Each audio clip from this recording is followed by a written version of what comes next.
Welcome to the C1D Paintball Podcast. You can listen to us on Spotify, Facebook, and YouTube. Be sure to join our Discord. It's the best place to connect with other paintball fans, talk strategy, share stories, and show your love for the game.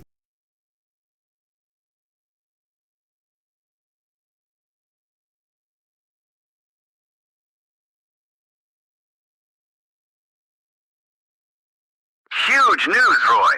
The C1D Paintball team has a podcast. Yes, that's right, Dick. Wild bunch, those C1D fellas. Tune in every Sunday at 7:30 Eastern Standard Time for an amazing podcast. Dad, come on!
Serious podcast. Four guys who just want to have a good time. Three of them from Canada, one from the other side. Said this, yeah, we are gonna expand the spot.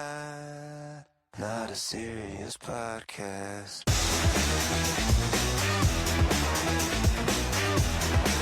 It's not a serious podcast.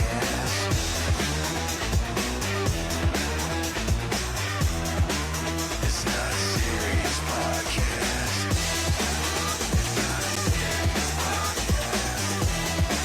It's not a serious podcast.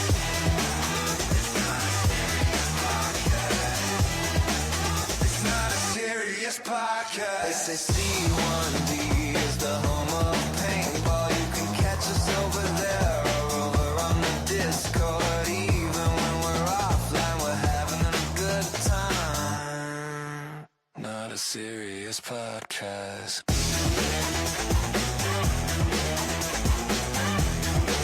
It's not a serious podcast.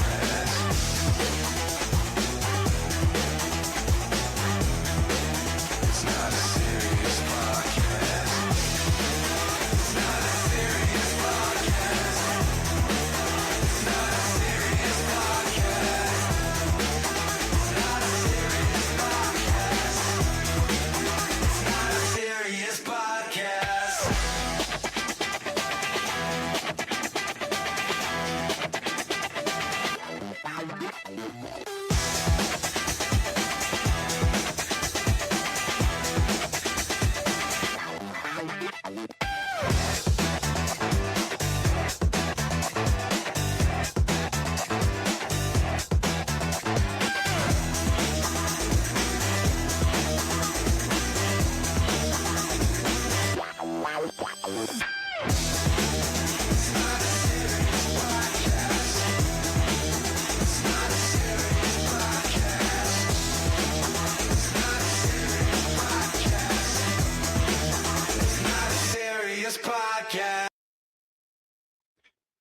It is not a serious podcast. I'm Andrew, welcoming you to the C1D Paintball Podcast. And we probably aren't really a serious podcast if we only have two of the four guys out tonight. I'm one of them. I'm being joined by Mike. How you doing this evening, sir? Not too bad, not too bad. Everything's going smooth, so that's good. Going smooth. Yeah, not a serious podcast. That actually is a original creation by Mike, and it's going to be part of the topic of the show. But before I say that, I got to let the boys off the hook. Jeff has a family thing tonight, and well, Connor, he's got 3 exams this week, which means I've had to be very quiet all week. around the house. So yeah, he's doing that. So they got a reason not to be around. But we just the last two recordings we had, I don't know when you're listening to this, but we recorded on Sunday nights at 7:30 Eastern Standard Time. This would be a great segue to tell people to subscribe or like or rate the show. Remember that. But no, anyway, you know what? It's open kind of today. I was just going to go on a tangent there. What I'd planned after, that's what I was going to say. The previous two shows, we had two big guests. We had Tonka. We had Nightmare. I was trying to choke. I got choked up and emotional. Filled you in there. Jumped in there.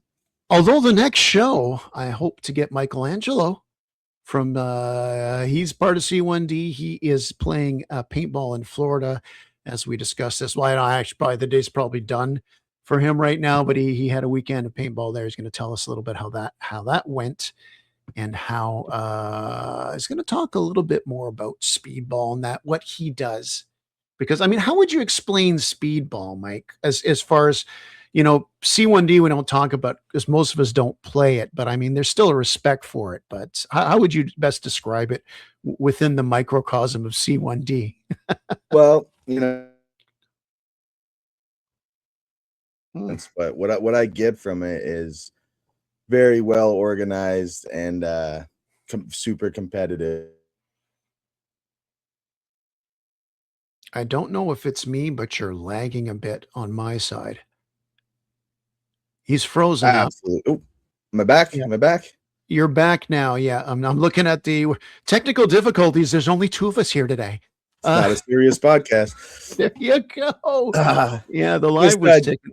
Yeah, dedication competition. I mean, when I see these guys out there, they're just absolutely killing it. But what I love, I'm kind of going off here, but what I love about Mikey and his team is they just seem to always be in good spirits, win or lose. They're just out there to have a good time, just like we do when we play woods ball. But they bring that to the speedball aspect of it. But yeah, I mean, just super competitive, just a little more fast paced than what I like to do on a daily basis of paintball.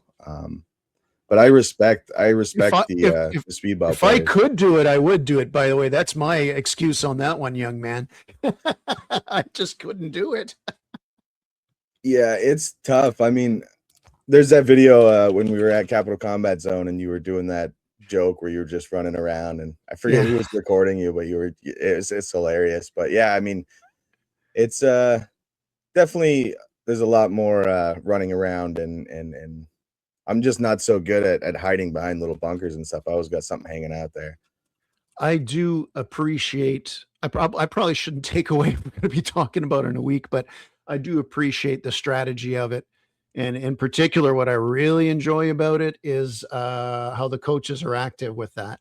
Oh yeah. And just being, look, I coached my kids in all kinds of sports for years. There were many years where I would have to drive both of them to practice the same day, and then they'd have a game the same day. And, that's my Saturday and Sunday. And 9 years different between kids. Connor's playing at 7 a.m. My daughter's that much older, so she plays like at 9-10 p.m. sometimes. And of course, I got to be behind the bench. But hey, speedball teaches a lot of good basics and mechanics and whatnot. Explore paintball. Absolutely. It is its own game thing. It's like lacrosse. There's box lacrosse, which is box lacrosse is the indoor version. Yeah. And there's standard lacrosse, which some people call field lacrosse, but that's actually real lacrosse. There's different ways to race cars. There's different ways to play paintball. So we'll do a bit of the speedball thing then.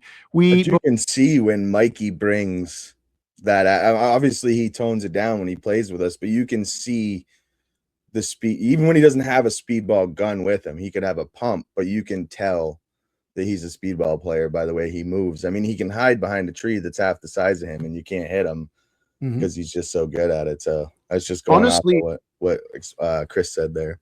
Happy birthday, by the way, Chris. Happy birthday, Chris. I missed that. I didn't go on social media today because of a certain hockey game that didn't go in my favor. But otherwise, Yeah, Miranda No, said something about that today too. I don't follow sports, but she's like, "There's everybody is on Facebook going USA, USA, and what's going on?" I don't know. I don't know. You're asking I'm the just going wrong to person. say it's only a third time in Olympic history that the United States of America wins a gold. So 46 years after the Miracle on Ice, although the Miracle on Ice was actually not the finals, it was the semifinals. I think it was Finland they beat in the finals, but good for that. It was a hell of a game. Canada really, hey, you got to bury your chances. Canada did really well. Americans stuck to their game plan. It's hard to Canada did played a hell of a game. They should have had a better fate, but you know what? That's hockey. That's why you play the 60 minutes. And my team in Montreal for years, their goalie would steal them wins, and all we would say is, "Well, as long as we won." So you know what? Americans won, and yeah. So we'll just keep it at that one. All right. Uh, Yeah, I don't know anything about it anyway, so I can't defend my country. okay. Well, you know what is without Jeff and or Connor here is me and you are just going to start stories and they'll just drop in the middle. We just won't tell the end. Part 2 of this episode next week. We'll have 20 minutes before talking to Mikey, where we talk about. Oh, by the way, we're just going to wrap up some open items from the last episode. We did before we get into the main topic, which is just kind of we're laying some foundation. We're laying some pipe, as Connor would have said right now and made everybody giggle. Jesus. We did release the formal schedule this year for this season for C1D. There will be other stuff added to it. What those things are have yet to be determined. There's a few of them we already know that I guess, Mike, you suggested it when we were chatting during the week. Probably just maybe posting those somewhere to make sure we have enough people to gauge it. And Yeah, I also like the thought of like me and Miranda do tend to hit some in between weekends or just some big like the Tippmann Mirabel challenge, for example, that Connor came with us and T Hit came with us last year. So it wasn't a big group, but also I was concerned about the people who may not have even known that there was a small chunk of C1D going. So I was just suggesting that if we added these smaller special force trips to the schedule, kind of highlight them in a different color, it would let the other guys know, oh, you know, there's 4 or 5 guys going to the Tippmann Mirabel challenge. Let's turn that into 7, you know, and it'd just be a good idea. And it's so consider close. it done. That kind of links into tonight's topic about creating, well, kind of loose topic. Something I always wanted to do going back. I started my schedule, and so far, only 3 events in Saskatchewan. 3 beats 2. Yeah, It's sure better than 0. So don't worry, Chris. Maybe a trip to Manitoba. Oh, it's getting that desperate where we're actually having the Saskatchewan people meet the Manitobians. Will you be wearing your genuine Saskatchewan sealskin gloves for paintball? I hear the Saskatchewan Seals. No, that's an old joke. See, I need that. Christ, I need Jeff in here. Yeah. Oh, yeah. One of the things we're talking about our paintball schedule, and I'm talking about making gloves out of an animal that doesn't exist.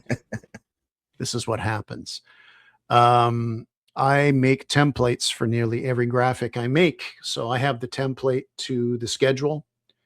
If you look at the schedule now, how I have it, it's on a horizontal and it has 2 columns that are uneven because I knew we were going to throw other things on it. So yeah, our schedule right now, formal opening, Break the Ice 2026. This will be the 4th Break the Ice for us. Let's at just the go field. ahead and do this. Oh, there we go. Jeez, look at that. For those of you listening on Discord, you're missing this amazing graphic, but you know what you should do? You should listen to the audio quality of this, and then you should watch it on Mike's YouTube channel. And then you'll go and double check to make sure that it's consistent on mine. Yep. So everybody gets a like, everybody gets a view.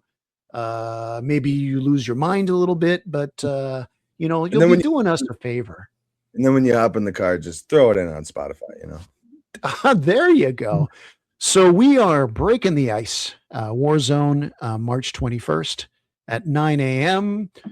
We're not going down the Explorer. We're not going. Let me do the schedule. We're not going down that road, young man. Okay. Whew. See, once again, I want you to listen on Spotify. That's my main. I love Spotify, But if you watch YouTube, you get to see that cheeky remark. Our rotation is every 2 weeks, and our schedule, no surprise, rotates around D-Day. So June 6th and 7th D-Day. So therefore, we go 2 weeks back. We're going to have 5 game days at Warzone before D-Day. March 21st, break the ice. I think it's the 4th time I mentioned that. We're not back 2 weeks later. It's actually 3 weeks because we don't know what the field is going to be like. Maybe if it's in really great shape, we go, even an extra one there. But we got April 11th. We got April 25th. And to be honest, Mike, I mean, it's fun for Break the Ice, but I mean, the quality of the field is never. Yeah, the games are tough. I think it's mostly about getting out there, seeing all the guys you haven't seen all winter, hugs, fist bumps, all that good stuff. Even seeing the staff at Warzone, it's just like everyone's smiling when you walk in. You see them for the first time for the year. Everyone's excited. It's always one of my favorite things, even though I always fall or slip or trip or do face full of snow. I think I did a backflip on the last one, or a back roll into the snow. But it's Wasn't always that one planned? of my. Wasn't that planned? And it actually looked really freaking badass. It was kind of planned. It was one of those like, I'm falling. What do I do? Okay, let's do this and hope it works out. It looked really cool from my perspective. But yeah, it's always one of my favorites. I don't like the cold, but I've been out in it all winter this year, opposed to most other winters. So I think I'm ready for it actually this year. I am ready for winter, or just ready for paintball, or. Well, I'm ready for the snowy paintball. Like, I'm not worried about it because I've been trotting through snowbanks for the last few weeks. I think last year I only played at Break the Ice. I played a handful of games, but I mostly went on top and filmed it like on a play-by-play kind of thing, like a screen. It was fun, but I remember one of my favorite moments of the Break the Ice last year. It was a video that I had. I made it into a short. It was I was having a firefight with Thomas, which is Thomas Borg. Scared. We were playing Kill Confirm though, and I'm not sure. I think it was like 2 lives or something.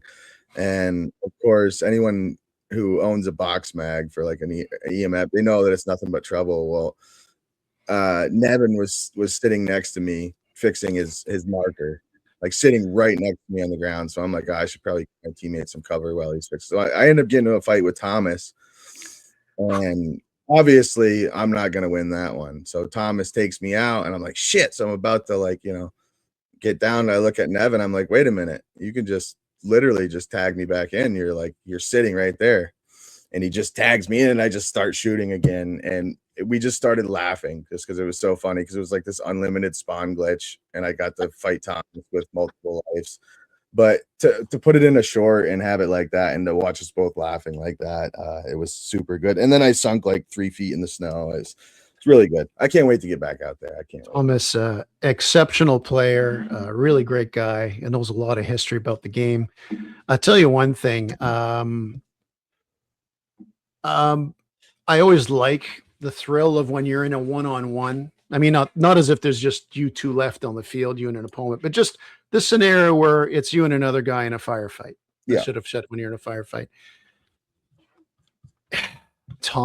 Connor scares me, but we have that rivalry, right? I'm his dad. He should beat me. And once in a while, I actually get him. But when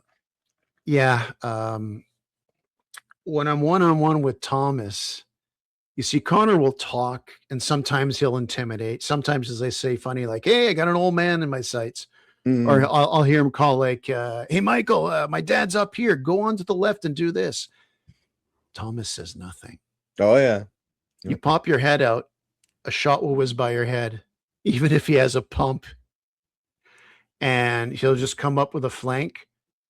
And I've caught Connor and some good players. I've had lots of firefights with you, Mike. Oh my gosh. Yeah.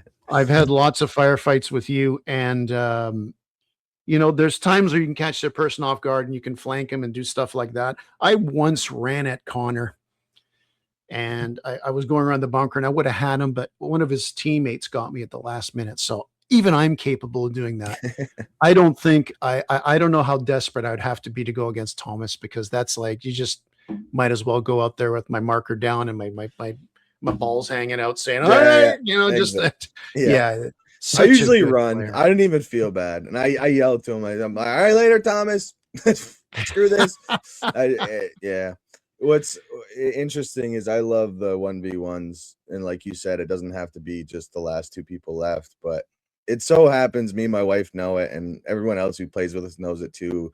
And the majority of the time, we're on the opposite team. Like, it's just, and It's we do true. the sticks. We do it all fair. It's not like it we want it that way or we don't want it that way. It's just the way it ends up. But we have quite a bit of 1v1 little go back and forth, me and my wife too, and they're so much fun because you want to get them, but you don't want to get them, but you want to get them, and it's like it creates a very fun scenario a lot of Here, different times around the field. technical thing. Do you want to bump up our I images do. I more? Yeah. just Okay. noticed that. I saw you look down, and I'm like, shit. I wanted to It's not a say one serious thing podcast. about, and we've talked about it before, last season in particular.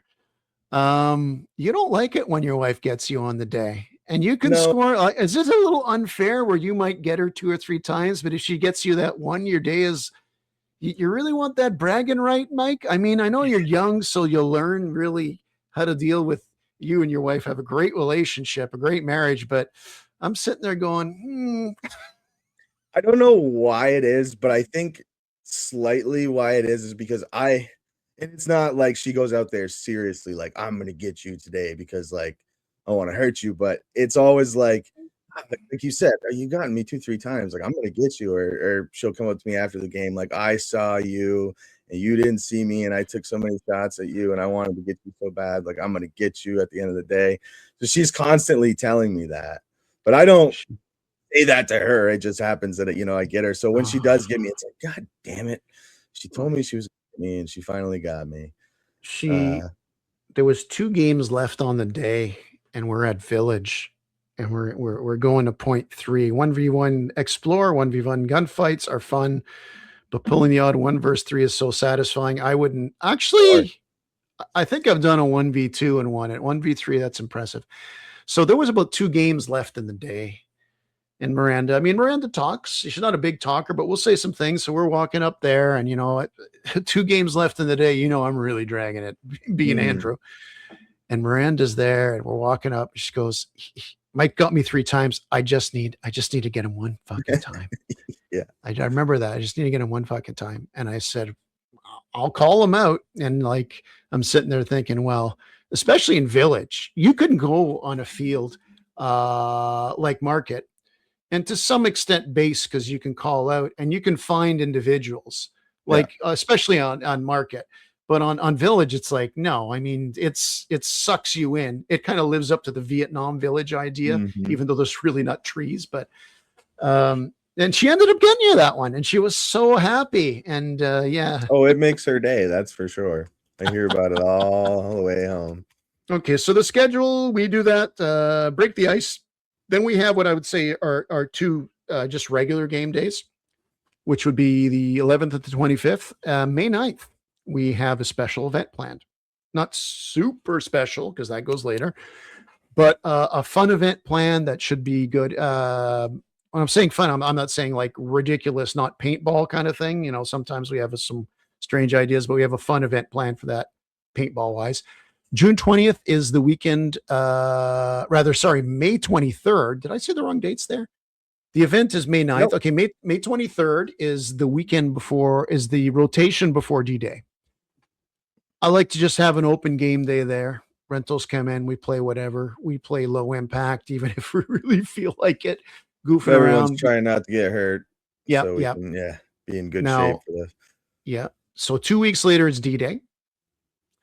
2 weeks after that, we continue the tour, another regular event at Warzone, kind of getting our heads out of the clouds because D-Day does that to you for a couple of weeks.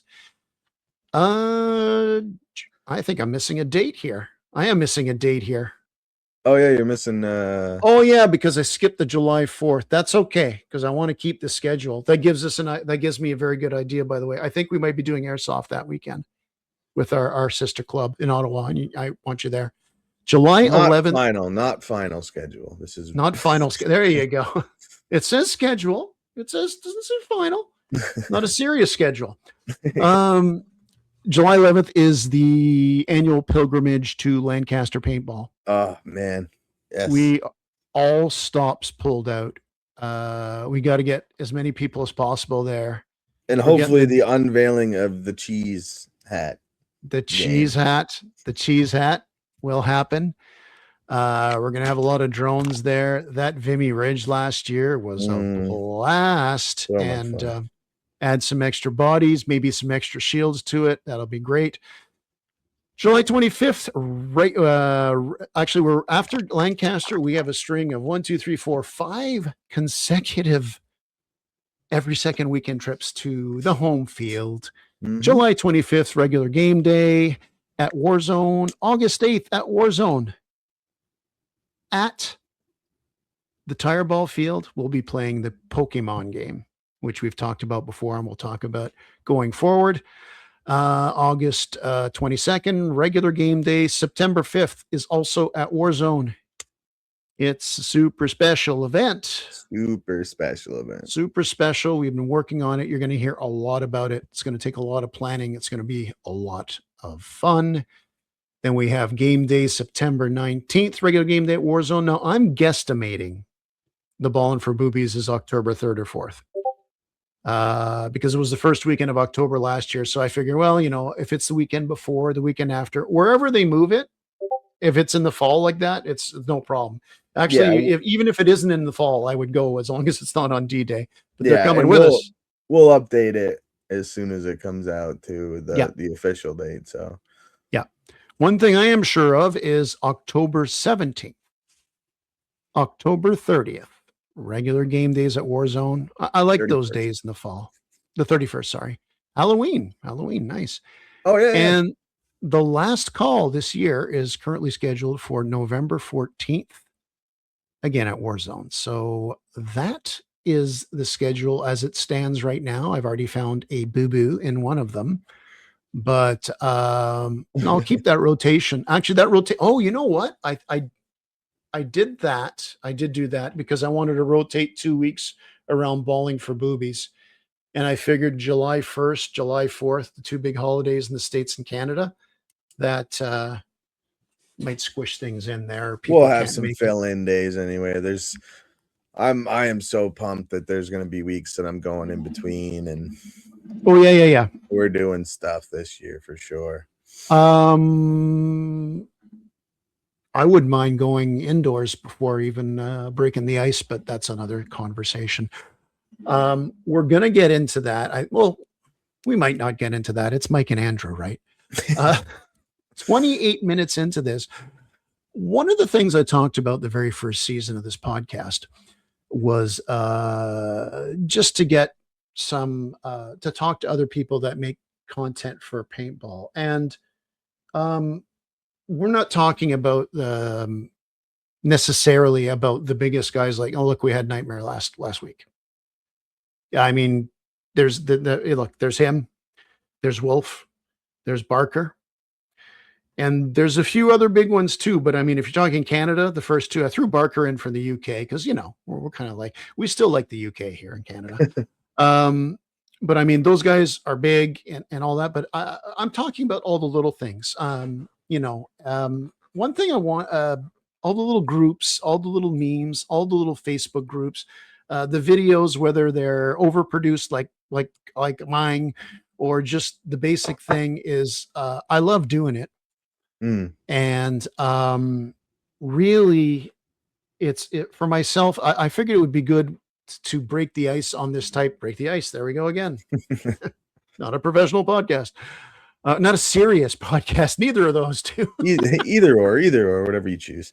Yeah. I mean, I always had a hobby of doing video stuff and graphics and stuff like that. So it's meshing together. So I like doing the videos. One of the things I wanted to kind of start this up is other people that are thinking about doing it, or that they do it, or just curious about it, because a lot of people want to do something else for paintball, whether it be their club, whether it be their field, whether they want to do like me. And it's like, or like you, Mike, your photography, when you brought your camera and started taking some excellent pictures. You take those pictures, you make them look like a card, you take a video, like, I always I always do one thing. People say, well, the videos C1D does, they don't get a lot of views. It's like, well, I don't think anybody wants to constantly see the POV from my camera, because it's either me or Connor. When Connor got hurt, the good footage was gone for the rest of the year, because you're not going to get too much good shit out of my camera. And I get that. It doesn't appeal to a lot of people. But if a video gets 30, 40 views, it's like, well, there was 12 of us there. Some other people chime in. I mean, the goal of me, why am I doing this? Just to have some fun. When we make the cards and we have the videos and we have the events and the introductions and see your names and that, we're just having fun. I'm taking that thing I like to do. It does not mean we think we are badass and serious, at the least, because I think some of our best stuff, Mike, is the funny stuff. Oh, absolutely. I mean, the Yeah. shorts and all the goofy stuff that happens. I always say, I think I've mentioned it multiple times, but some of my favorite videos or stuff, media to look at lately, is the in between the games. I think it's just Yeah. because I made so many about, gameplay and stuff. I was starting to be like, what else do I have buried in this footage? And there was one particular time which made for an amazing shot where I must have been coming out of the staging, or coming out of the base field out, where I usually go and smoke my cigar, like right around the corner by the picnic Yeah. tables. Well, I ripped my helmet off, my mask, and I set it on that garbage can right there. I didn't even do it on purpose, didn't know my GoPro was still going, but it happened to be facing the netting where you have to walk through that, Mm-hmm. where you put your barrel plugs in. Well, I caught the end of the game where everyone else was coming out. And it was just everyone just walking out with their markers all tired, and some people and then I caught Rob. I think it was either Rob or Norm trying to put their barrel plug on, and they couldn't get it, and they're holding up the line. And it was just like, this is actually really cool. Like, I could, I was trying to expand out from what I normally look for in my footage, but you find little stuff like that, and it's really cool. Actually, it's interesting you mentioned that, because I have an action camera. The one that I get some strange angles. If anybody listening watches the videos or may have seen one with this, is I often put it at spawn, and it shows the people spawning and going around and stuff. There's one I did in the fog, running by, and that introduction down that's a 30 frame per second old camera. Mhm. I think it's like 12 years old. But you've been And it's using it in like, your intros, and I you can make it use slow it. and gritty, and it's Yeah. so good. I mean, So just good. I learned from Wolf. He's crazy because he takes his iPhone. This is an extra iPhone, by the way, which I use for paintball. And funny enough, it's the same color as the light on my. Anyway, don't worry about that. No, my iPhone here, and you take it out and you kind of put it on the ground behind the barrier, and you get this angle of you. Mhm. And but he would put it on his actual. He put it on a few times on his marker. And that's why he's Oh, badass. decent. But yeah, so when you mentioned like a camera at the staging area, I should do that one time. Yeah. Just when the people put their barrel plugs in and out to reach it, Mhm. it You creates get like some really cool shots. absolutely. I mean, I've already got some ideas for shots I want to do using the drones and everything. You know what? I just realized the way we're talking, I use an extra Android phone for some three person stuff. Explore exactly. I think when we're talking about, literally we're going to be choreographing some stuff just for intros and that, and the drones. Honestly, uh, to create, there's something for everybody. Ironically, we were talking about speedball before. As much as I respect it and that, it's a rush watching it. It's one of these things I can watch it live, but I don't really watching it on TV and the videos. They don't. It's like I've seen some good games, some cool moves, but it doesn't appeal to me too much. But everything else is like bang on. By the way, I'm the same way with golf. I'd love to be able to go golfing, but I can't watch it on TV. It's just like watching paint dry. But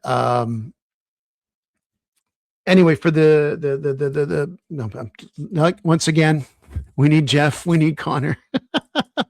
No, I mean, I watch anything. I watch anything, and I like seeing people, even if they just strap on the mask and they're not saying anything, Mhm. and just to see the new field, see how they play.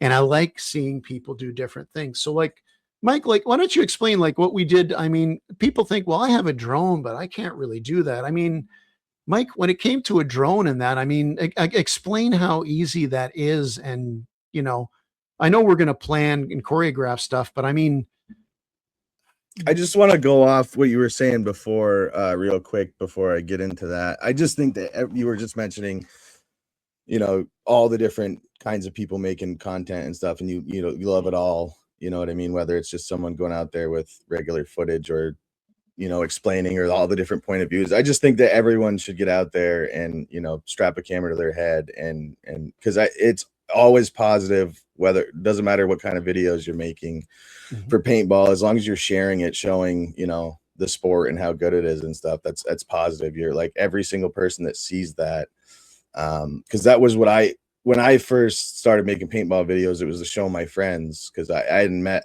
you guys yet, so it was just me and my wife, and I wanted to show people the sport and how much fun I had. So I was like, I make these videos of these intense firefights and all this crazy situations. So I just think that even if you don't think you can do it, just get out there and strap a camera to your head and go have fun, because it's the exposure that helps. But sorry, I was just thinking about that. The drone. What did you want to know about? I'm just saying, because people, it's like, you guys use drone. It's like drones are everywhere right now. If you've got a using a drone, people think that we kind of go overboard, or what can you do with a drone? It's going to get hit. I mean, the creativity of it. I mean, you just flew over the field once. Remember when you flew over? We're playing on a small field. We played on tire ball, and you went to the very back of it, and we ran up, and then you went up and scrolled to the Yeah. top, and then you just kind of followed the play as inevitably, the guys start on opposites and they start scrunching towards wherever they hit. And just by doing this, and I think what was kind of cool there is the field is surrounded by trees. Yeah, it So made for whether, like a cool like yeah, dome effect. Yeah. I don't know. and I got my drone but way before I started playing paintball. So I had some extra money. I seen someone was selling one, or no, I went to Best Buy. It's just one of those things where you walk through and you see something that you've never, like a hobby thing that you've never gotten into, but you've seen it and it's kind of piqued your interest. So I grabbed the drone. I used it here and there. We went hiking and stuff, but ultimately, like a lot of hobbies and a lot of people who even getting the drone and stuff, it just sits in the corner. And I started playing paintball, but I never even thought that I had it until we started getting into the media and I started bringing my camera, my actual camera, and doing more things. And I was like, oh shit, I got a drone. I've seen some paintball drone stuff, but like, I think we can implement this into our media. You know what I mean? So I brought it one day, and I know you always say that I'm great at it and stuff, but I'm not that great at it. I've wrecked so many of them. But messing I with don't it. think you've really flown a drone unless you've destroyed one. Yeah, absolutely. That's very true. But I just have fun with it, just like I do with all the other media aspects of it. And that was one of the coolest shots, was the tire ball one. Some of the shots we got from D-Day and stuff. It's just the Yeah. the just so a lot of people, like, they see your first person view, your helmet, and you're running around the field and it looks very cool. Yeah, there's trucks here, there's bunkers there, but you might watch a whole 20-minute video and not even grasp what the field actually looks like in a whole, because you're seeing all these different clips, maybe montages, maybe you're only on half of the field for the whole game, so you don't get to see it. But when you throw a drone in the intro, just going over the entire field like we did at D-Day and going over all the things, it immediately sucks people in to, like, oh my God, this is the field from an outer perspective. And then it zooms down to the first point of view, and and now you already have a better idea of where this person is. I just think it adds a lot. It can add a lot to the media aspect. There's so many cool things that we've done with it already. and you with your mini drone and following, and like some of the videos and pictures we got last year. It's really cool. So I'm just excited to see where we're going to go with that. Yeah, we got a pretty good project. I was discussing with you prior to the show in the green room when we were having caviar, and what they told us was good champagne, but they don't know good champagne. This is not chilled. This is room temperature. This is horrible. For God's sake, shave your armpits. No, we have a project that we're going to kind of do. And it kind of involves D-Day, but it's not a D-Day video per se, but just fun things we like to do. I mean, and I'm going back to that. Let's remember what Nightmare said the last episode we were here. He says he's a competitive person, in that he wanted to be the biggest YouTuber he could, and he did a great job at it. Because as far as I'm concerned, I think he's right up there, him and Wolf and some others we know. But it's such a niche thing. Yeah. There's only so much YouTube money to go around, and paintball is just a tiny fraction of it. Yep. And paintball communities are so segregated to their own thing. So if you want to if you want to achieve that eventually one day, I mean, good for you, because that would if you become a YouTube guy making big time YouTube money on paintball, that means the sport's doing good. That means that I'm happy. But you have to do it because it's what you want to do, and you find something you want to do. I want to do a headshot montage, and it's like, oh well, you're probably going to need 2 cameras for that. You're going to need to actually be good, and no matter unless you're Nightmare at D-Day, you're going to have to go out 2 or 3 times at least. And oh my God, I got 8 great headshots. Oh, okay. Granted, if that makes you happy, that's cool. But do what you want for yourself. I mean, I started making music on GarageBand. Some of the stuff I wrote in 1985. And then just the background of the videos, because there's lots of free videos out there, free music, royalty free. You can even take it from somebody, either a Van Halen song or whatever you want. And well, if you get monetized, you're not going to get any royalties from it. They will. And it's like, well, it's not going to happen. Monetization. It's not going to happen. So, but I wanted to do that, and it helped my creative outlet. And I figure I make so many paintball videos, and go through the footage, all the graphics and stuff like that, and added music, like something's got to go. And it's like, no, actually, I'm enhancing all of that. I'm doing something I like. And when I get tired of editing videos, then I do some graphics. When I get tired of that, I'll do some music. But what Mike did with music, okay. So Mike used, you can explain the program and everything, but I'll tell you one thing. I wrote a song about back when I said 85, 86. And I did this diddly little bullshit guitar solo to it with 4 chords, A, G, E, F, going around and around. Did it with a real band. So I got on a rock band, or garage band, and I took this and I learned how to use the actual iPad to do the notes on the guitar. It wasn't like my old guitar. I haven't changed a string in 30 years on it. They're all rusty. And I sent the guitar necks like in a bow right now. Good thing you take care of your paintball gear better than your guitars. Yeah. They're there. They're in a nice dry room, which again might be bad. So, and I did the song on GarageBand. I liked it. And Mike knows I love Pink Floyd. And Mike, obviously, when he said, can I remix some of those songs using my software? And I guess you could just tell by my shitty guitaring that I was trying to emulate, David Gilmour, totally wasted one night deciding to screw around half asleep. And when it came out, it's like, you know what? This is like this, if you would have shown the 16-year-old Andrew this, and I would have like cried. Yeah. And maybe people don't care because it's a paintball video and I put that up, but I show paintball in the background. I want to capture different people doing things, doing it. So it's cool. And they say, hey man, that's me. And more importantly, to show you just do what you want. Now, tell me about this music thing, because you're a man. You're like a Renaissance man with the things, literally carving stone with his hands. Well, we got a Michelangelo on the team already, as we should probably call you Da Vinci. There we go. Yeah. Explain this music thing, or just your music program, and just Well, how you kind of went to this, how you took the hobby of paintball and like mixed it in.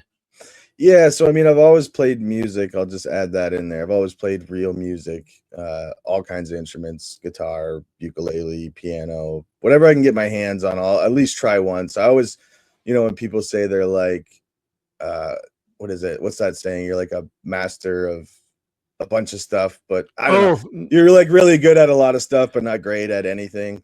Yeah. Kind of like that. So I've always had and I've always tried to implement my music into some kind of way. But when I started with paintball videos, I was thinking like, oh, you need that montage music, that intense like army music or whatever. But eventually I got out of that. But I will add just AI in general, because this is an AI program that I'm going to be bringing up. But AI in general, I think is being absolutely utilized amazingly throughout paintball videos already, and memes and stuff. I love the stuff that's coming, especially people that use it properly. Yes. And can put, I want you to take this picture and make it look cool. Anybody can do that. But when you say, I want to do this with this, or create a video of this and this, their imagination of things that they can't quite create by scratch. And that's what I like how you do. I just wanted to point that out before you went absolutely. on with that. Well, I always had an issue with like animation, and I'm not a great like drawer. I mean, I've done some things that are really cool, but as far as making things move and animate them the way I want them, AI has been such a great tool for that.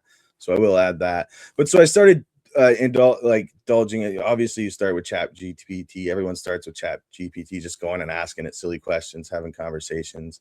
I moved from that to AI image generators, to AI image to video generators, to straight video generators. And then I stumbled upon Suno, which is an AI music generator, which you can utilize it in many ways. You can just go in there not knowing anything about music and just type a simple prompt in. I want a blues song with this, and here's the lyrics. You don't even need lyrics. You can do whatever. And then you just press create, and you'll get absolute beautiful works of art with no knowledge at all, and basically nothing. So that's what I started with. I was like, oh, this is simple, So I just typed in, I want a blues song. So it just gave me this blues instrumental, and I was like, oh, that was pretty fancy. And then I seen this little lyric box, and I was like, oh, I wonder what happens when you go down here. So I typed in some goofy lyrics about, I don't even remember what the first song was. It was so dumb. But I was You've become a poet with that shit. You've become a poet with that stuff. Well, I will add, I was unemployed for 2 weeks when I stumbled upon this program, and I had so much time. I mean, Andrew, the first night I had the program, I must have pumped out 60, 70 songs. Andrew was like, hold on, I can't listen to all these. Yeah. I was like, I know, I'm just getting them in there. And you're really shitty at naming them. So it's like, I love that one. It's called this. He goes, I don't know the name. It's like, now you trust me to rename them. Yeah, but it was so good, and it's only gotten better because I'm getting better. And so Suno, you can use it simply, or you can go in, which I think it only took me about 3 days to buy a pro subscription. I was having so much fun. I was like, I need all these features. I want the studio. I want to implement my own music. I don't know how yet, but I want to. So I found all these really cool features, and almost every time I get in there, I find something new, which has evolved to some of the stuff that I've been sharing with you lately. But there's so many cool features on there that allow musicians, because it's a big thing right now that people are saying like, oh, AI is ruining the creativity of, a lot of stuff, music, art, which is very true. It can, but like you said, you have to utilize it the right way and properly. And so what I started doing was implementing recordings of my music, my original music, like me playing ukulele or me playing piano or me playing guitar. And then you can use AI just like a producer. Like you could be like, say it was a person that you're hiring and be like, here's all my shit. Please clean this up, put some effects over it, layer it, do what you need to do, and I'll pay you and bring it back to me. That's basically what I did, but instead of a person, it was AI. And it came back clean, polished. You can manipulate it any which way you want. There's a studio. You And I can so you can started change the key, saying I like that. anything, Do it in the key of like BPM, E or whatever. Or, anything. And not only can you write your own lyrics, obviously, which I would much rather do, but there's of course all the lyrics. You can go in there and be like, write me a funny, because originally some of the songs I was like, write me a funny song. The prompt was, write me a funny song about the C1D Paintball podcast. Mention Andrew, Connor, Jeff, and Mike as the hosts. And then I kind of like filled in like, oh, you know, Andrew's the, you know, the leader, the blah, blah, blah, Connor's a son, you know, and I put some personality into each of it. And then all of a sudden it would come up with this beautiful song about how we're just goofballs and playing paintball. And it was so much fun. But it's evolved to where I'm actually making some, like, I think top serious quality, music, serious quality yeah. music. It went from goofy to having fun to like, okay, what can I actually do with this? And I think everyone should get out there and start playing around with it because it is a lot of fun. Yeah, I'm going to have to see if I can challenge your creativity for instrumental battle music for the back of certain times of D-Day. It's challenging, Easy that one. peasy, easy peasy. But there you go. I got over, I think, God, I got 50 hours of creativity, I think, in my studio, like just sitting there, just like mad scientist, mashups and stuff. I would just add real quick. The mashup section has been it was a new feature added in the last few weeks to Suno, where you can take any song that you've created or you've uploaded, not copywritten material, so it's got to be, you know, something, and then you can mash it up with something else, and you can manipulate how you want it mashed, and it's made some really cool stuff. So now I've been adding my stuff and mashing it up with Andrew's original music and kind of making these really cool, swirly, fun music things. It's really exciting.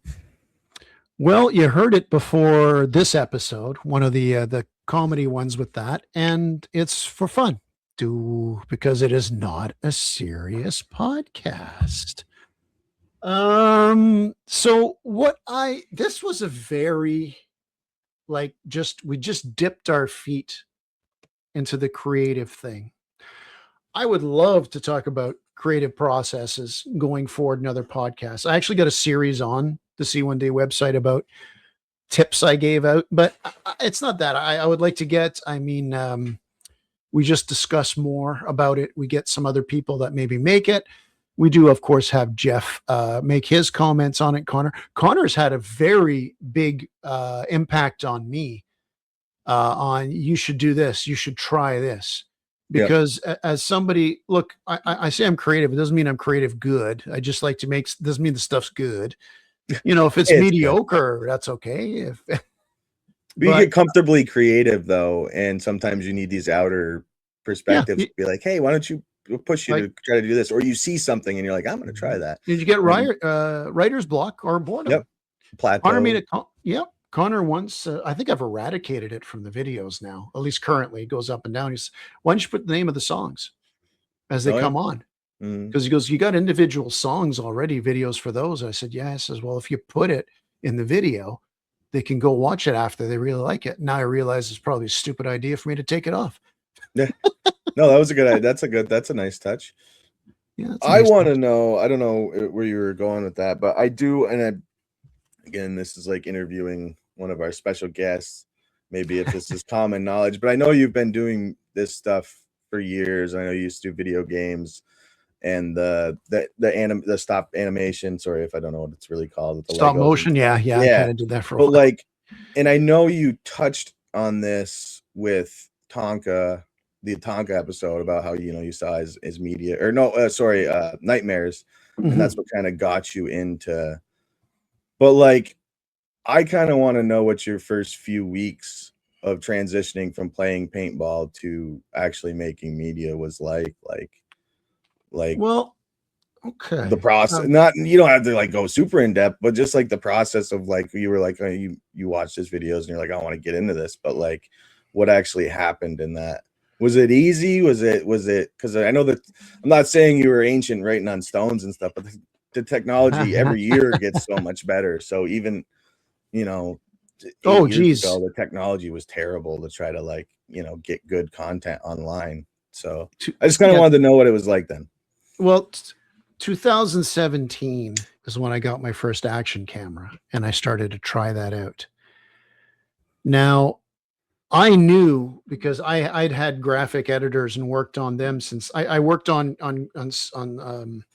static graphic editing, let's say since 1998, with the exception of animated GIFs. I used to do those by hand. I have a program that still does it, by the way.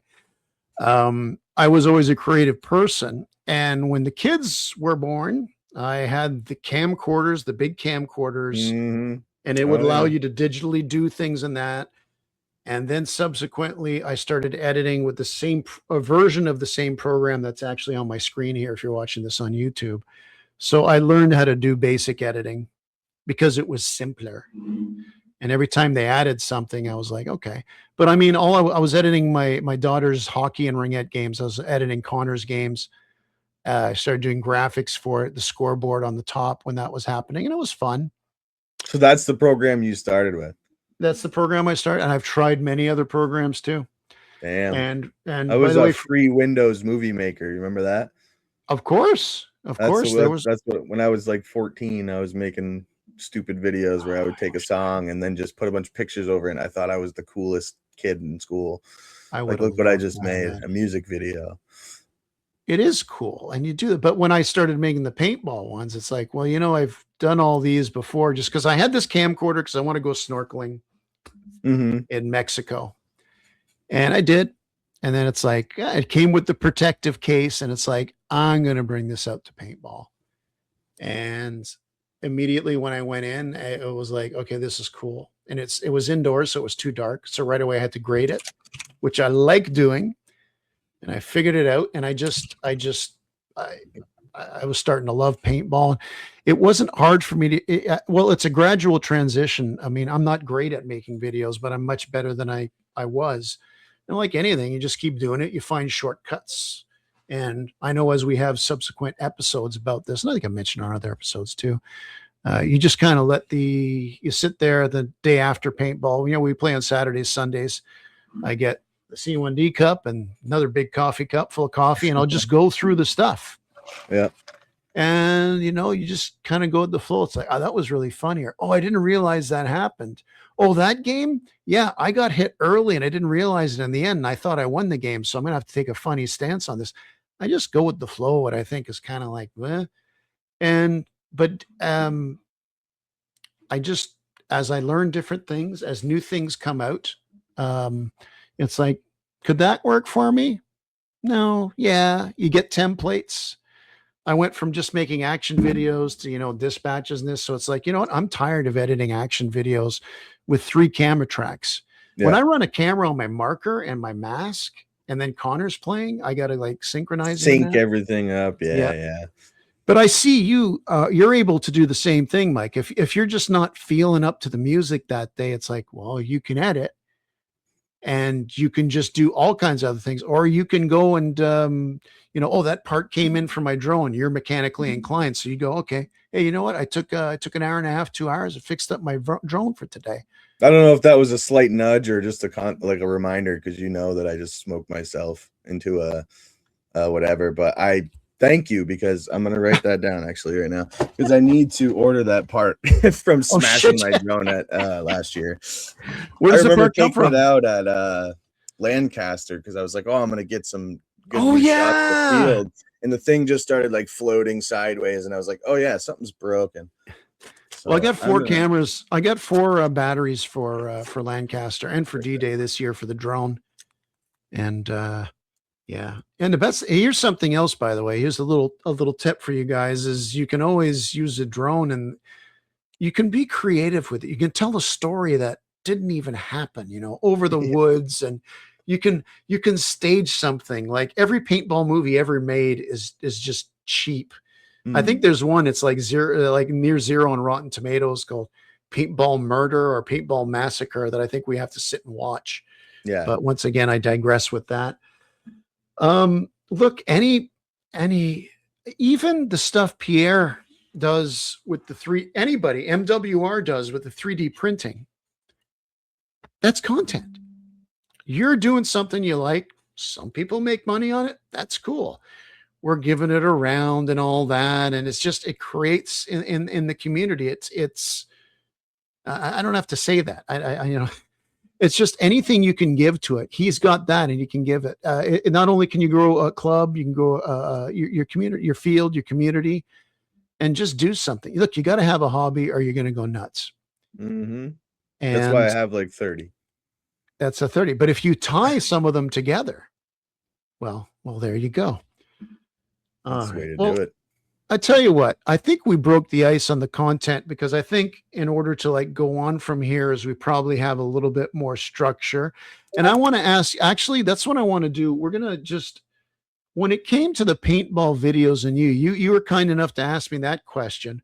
I just realized it's like rude of me if I don't, what is, before we sign off on this, on the last little section, if the next time we talk about this will be a little more structured, say the background for yours. And by the way, I like your videos because you can tell the time you put in them. You don't put out a million videos like I do, but mine are not always high production value. And even my high production value ones, at least Andrew's high production. Hello, man. I find yours always, like, you can tell that it's care and time. And I don't care if you say, well, he's only done this amount of videos. It's like, yeah, but look at them. Like, look at Kubrick. Look at Stanley Kubrick. You didn't make a lot of movies. I'm up there, huh? No, I didn't say Coppola. I said Kubrick. Okay. I'm still trying to figure out, as you can see, like, because you go to my YouTube and you can see all my videos on one page. I don't have many, like you said. And if you scroll to the bottom, you can see even the thumbnails are terrible, and you can see that it slowly evolves, just like my content has. But I still don't think I've found what I'm looking for, which is cool, because you're not gonna keep getting the same stuff. That's good. So I'm constantly gonna evolve until I find out where I want to be, if it is ever something. But I got into it, like I said, to show my friends the sport, and I wanted to get other people into it. And I've always thought that having a camera or recording something that you do and being able to show it is just the coolest thing ever. You can sit there and tell somebody your fishing stories or your this, that, and the other thing, and it only gets so good. But when you can visually see that, it gets even better. But then when you take just the video and the audio, but then you add some like intense music behind it, I was like, oh, this is going to get people more engaged.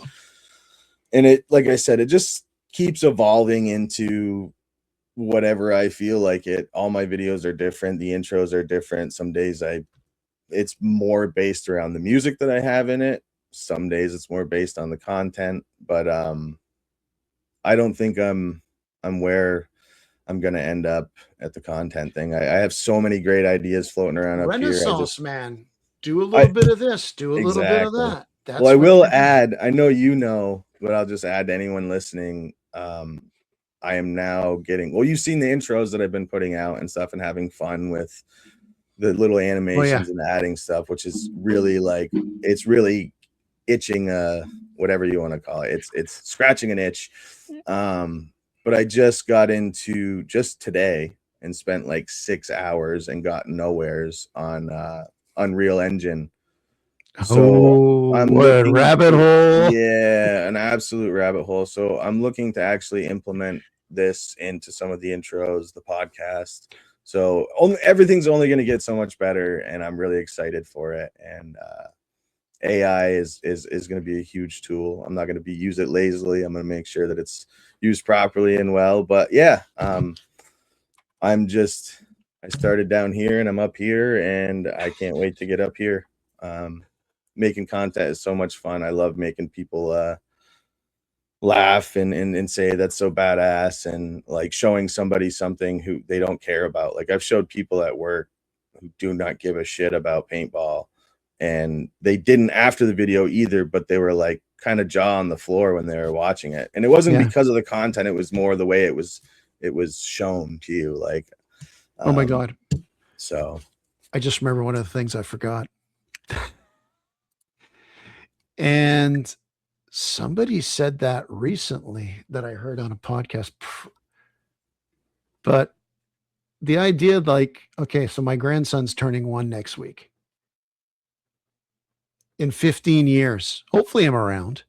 But if I'm gone or that, Courtney my daughter can trip across and say, this is your crazy old grandpa. This is what he did. Or even better, I go down there, totally senile by then. Oh, put on the thing for the old man. This is what we used to do. And it's just good like that. And for that matter, somebody who no longer, who moves or hasn't played for a couple of years and they go back and say, Andrew, I watched that video. Remember that? Like Jesse and Matisse, these 2 great guys when we joined the field at Warzone. I love those guys. Great players, always playing together. They hated playing against each other. And Connor and I hated when we were playing against them as a team because they were pretty freaking good. But, to just go out there and watch it and laugh about it. And just, because these are the times that make up your life. There's big events, there's marriages, there's kids, there's that.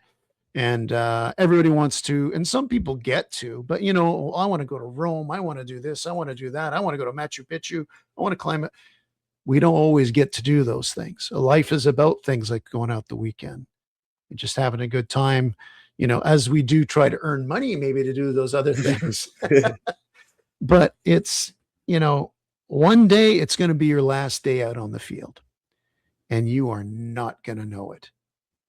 All right. So when I make a schedule, when I do all these things, it's like I pump it up. We're a club. We're going to have fun. What's going to happen? I know a lot of the guys in the club at C1D, they got lots of young kids, like young kids, babies, under 2 years old or under 10 even. And it's like, you can't, hey, who's going to, okay, there is a good chance that Trent will be at all currently 17 events next year because he goes to everything. But I mean, if you got kids in that, I mean, there can be a year where you only come out 2 or 3 times or something happens. So, we're not a serious podcast, but we like to have serious fun. And Mike and I put, and a lot of people out there and a lot of support people at C1D put a lot of work into what they do for the group as well. But, the hard work is just, I like the end product. If a few people like it, that's fine. It's my creative outlet because, that's just what it is. But as this discussion goes forward and we talk about content and videos, and it's not us giving lessons, it's us probably getting some people from the outside to do this and just talking, whether it's stories about, the first time they found out that action camera batteries are fucking horrible. They're the bane of existence. They are what a printer ink is to the $40 printer. Is what that is. But we'll sit and we'll talk about things and we'll educate each other or just laugh at stories. Here's a very nerdy thing. If you do make videos, you'll understand this. The rest of the people, you won't know. Maybe you'll go out there and learn. Mike found out what a keyframe is this week. It was last week, Andrew. It was last week. Oh, sorry. He's a veteran of 2 weeks. Intro. That's true. And I was sitting there going, yeah. By the way, they kind of semi-automated that now, depending on what you use. Yeah. I think I'm doing the hard way. But hey, I'm challenging myself. You're challenging learning stuff every day. Okay, so we're going to wrap this one up. We'd like to thank if you listen to this. We'd like to thank if you watch this. Maybe you watched and listened. We're on Facebook. We're on Spotify. We're on YouTube. We're everywhere. We're not really that serious. We like to go. You're going to say, Mike, because you know me. Once I say the words, we got to turn it off. I was By the just way- gonna say we are pretty serious because we got our 2 guests down there, and they're not cardboard cutouts or anything. So They're for not. anyone listening, we don't have Jeff and Connor as little cardboard cutouts underneath us. No. But they'll be glued at what I think is an exceptional. I'll be listening to this tomorrow. We have this exceptional logo I made for the show. You know, I'm starting to like, thanks to Connor, some anime. So we kind of blended that in. It's kind of like if I die and go to heaven, this is where I'll go. They were very lively. Yes, they were. They They were were very lively. All right, Andrew. All right. We'll be talking about creating because we like to create stuff. Life is short. Like I mentioned, you never know when the last time out on the field is. So don't be a dick when you go out there. I want to thank Nick, by the way, for shooting my drone down when I asked him last year. That's another thing about droning. I almost forgot about that story. And he got it down and he didn't do that bad a job. So I bet you if Nick listens to this, because I know last week he said he listened to the show Monday morning after it was out. But when we're talking about learning on drones, I made a note here. Mentioned when I had to have Nick, my drone stuck. Can you shoot it down? He was the only guy I trusted to like knock it down. I never get mine stuck. Mine always just hit the tree at like 100 miles per hour and break every piece. Well, we'll talk about the drones. Those of you who watch know I use a Neo. It's kind of got it. All drones have their pros and cons. It's got a safety pro, but the thing weighs like a stiff breeze will send it anywhere. Anyway, I just talked about the stuff that you may die and never play paintball again. You just ruined my Emmy moment. Sorry. Not a serious podcast, but fun. Just go out there and have fun. Create things, whether it's memories, whether it's videos, because at the end of the day, it is just a game.